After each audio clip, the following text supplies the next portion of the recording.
that when he opened the border like that and invited them to come here and to come into this country, the fault is on him, not on them.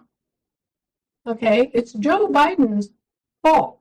They had no reason to think that they were actually committing a crime.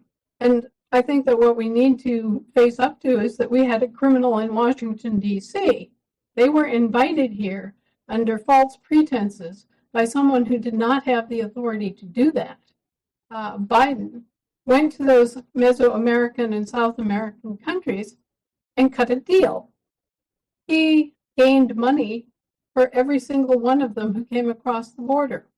Americans are worth more as slaves and as indentured servants than somebody from Honduras, simply because they were born here in this big, beautiful country with all of its resources, versus someone who came from Honduras, which is a small country and doesn't have that kind of resource and isn't that developed. So a Honduran slave might be worth 100,000, but an American slave is worth 100 billion. Okay, so he goes down to Honduras and tells the Honduran government, hey, I'll give you $5 million in aid and infrastructure investment for every Honduran who migrates to America. And when they get to America, we'll give them a real good deal. We'll set them up with housing and food stamps and free medical care and everything they need to get started in America.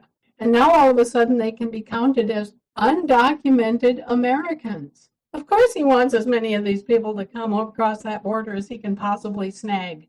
You see how this works? You see how dirty it is? And you see how the people are just being used as chattel, as sheep, literally like farm animals. And they're just being used as pawns. They're being used as place markers, as straw men to make this false commercial claim.